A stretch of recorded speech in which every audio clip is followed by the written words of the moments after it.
Hey there, it's John. I hope you're really good. I'm just going to make myself a little juice for the morning, in fact for the whole day, because I like to drink juice throughout the day. This is going to be my kind of breakfast really, and then I'll probably have enough left for a good drink later on as well.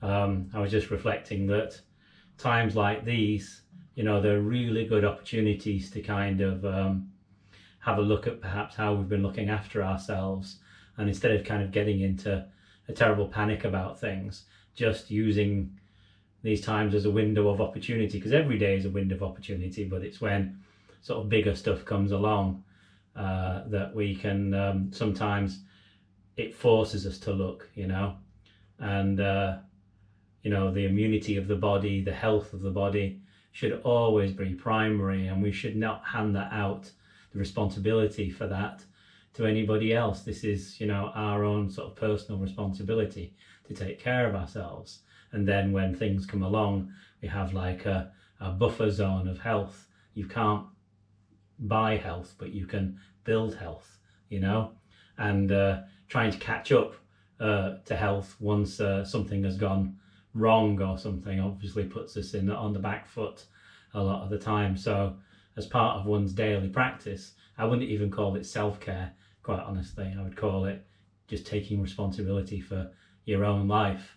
So doing that joyfully and learning about our own, each individual's body's needs is just quite fantastic. Anyway, let me make this juice. I'm not going to film myself making the juice because it takes maybe sort of 15 minutes in the slow juicer to kind of do this or so. Because it really kind of gets everything out. So let me make the juice and then I'll check back in with you. So we've got 2 heads of celery, because this is going to be quite a big juice, lasts me all day. A nice piece of ginger, turmeric, a lemon, 6 leaves of kale, very dark kale, very nutrient boosting, and a couple of apples, which are sort of cleansing and nutritious and energy boosting. Just celery, of course, is mineralizing, and you get all that lovely fluid from it, so it's like living water, which is just fantastic. The lemon is toning and tightening and healing for the body. Ginger lifting the digestive fire, and again antiviral, and just so kind of cleansing and good.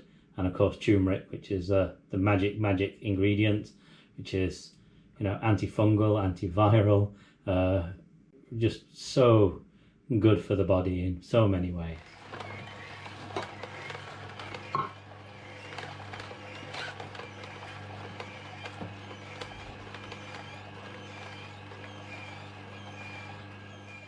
So here you go, we've got about 1200 milliliters of juice out of all of that, and let's just do the taste test.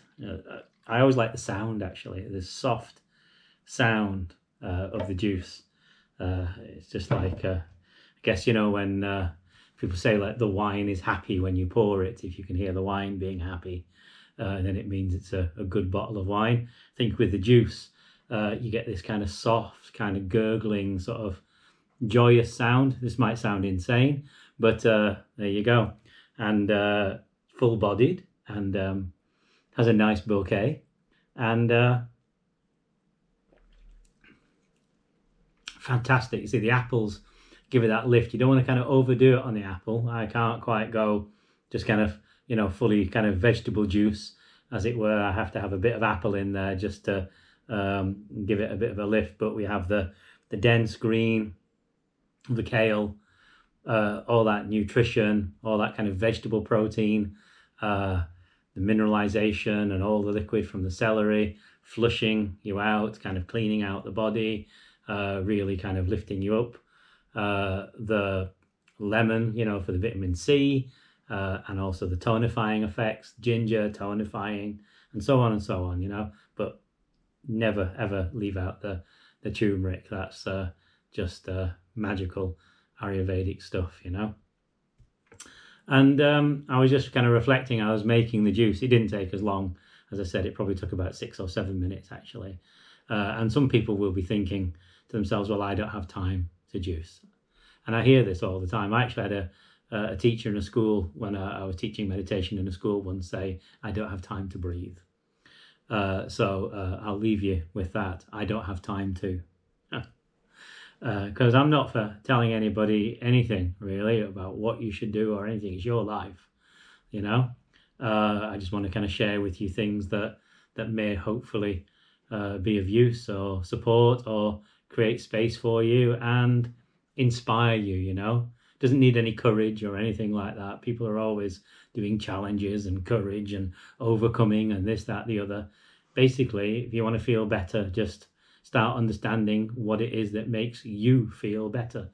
And if in a time like this that we've got going on at the moment, if you've been to the supermarket and you've kind of filled up with pizzas and pastas and you know, heavy things, and you're going to spend all your time just kind of being full of phone and video and social media and inputs, that's a different kind of diet, you know. And I think taking care of your diet across the board, which I mean everything that you're taking in, not as a kind of, hey, look at me with this kind of lifestyle sort of bullshit, but actually just loving towards this human being, and understanding your human needs and getting on with it, basically being proactive about it. And it's all trial and error. I've been trialing and erroring my entire life, and I've probably made every mistake there is to make. More to come, I am sure. And I'm so proud of making all those mistakes, because I've done them. At least I met them and went through them, you know. And then you come to the other side of it, and they're not mistakes; they're guides, you know. And everything, there's a chance, you know, of things going one way or another. But if you're meeting your life with, I want to live this life well, and how do I do that? And that's coming from a true place of wishing to understand what your life's about, then you're going to start doing well, you know. And as I say, building your health, I think, is an absolutely fundamental sort of aspect of things. It's not about being able to fit into a certain pair of jeans or look a certain way. You know, I carry extra pounds that don't seem to come off. I'm not the greatest sleeper in the world. I can't really preach about anything because I've done so much wrong and got so many things wrong. But I can just keep saying, let's turn up in our lives, which is all that this is about. And juicing is a great sort of thing to add to yourself. So yeah, maybe this has taken sort of 6 or 7 minutes. And when I do the cleanup of the juicer, that's probably about 2 minutes, quite honestly, because people always say, oh, I can't be bothered cleaning the juicer. But if I was to kind of, you know, cook a breakfast or something like that, how long is that going to take me? That's going to take me 20 minutes, half an hour. So it's kind of cooking without cooking. It's another, just a thing. And it's not about adding to ourselves. You know me, I've never said anything about adding to ourselves. It's about taking away that which does not serve us. And so if we're lost in kind of, you know, the standard American diet or the standard English diet or the standard Indian diet or wherever you are in the world, then it's not about suddenly radically swapping out from that, but perhaps it's about looking and asking yourself, is this serving me well? Can I introduce a little something? And the minute you introduce a little something, just like with meditation, you begin to introduce the meditation and there's a little bit more space, and then you see things a bit more clearly, and then things transform. And it's the same with what we take in through our diet, food-wise, because once we start actually feeding the body and giving it what it needs, and your body will be different to mine, this is just a suggestion, then that will create a little bit of space, you know. And quite amazingly, so much depression and fear and anguish and anxiety all comes from that kind of overloaded feeling of kind of eating too much or eating the wrong foods. And I'm one to talk. You know, I spent a lot of my life stuffing my emotions down by eating. And still I feel that pull from time to time. You know, something comes up and it's in the unconscious sort of region, you know. And the impulse is to kind of go towards that kind of groove of, you know, what has supported us before. And actually, you know, we shouldn't feel bad about that, because we've learned to kind of survive that way. We've learned that this way we can get some kind of love in or something like that. But as we're evolving, because we have to evolve, and times like this are signifiers of whether we're going to evolve or not,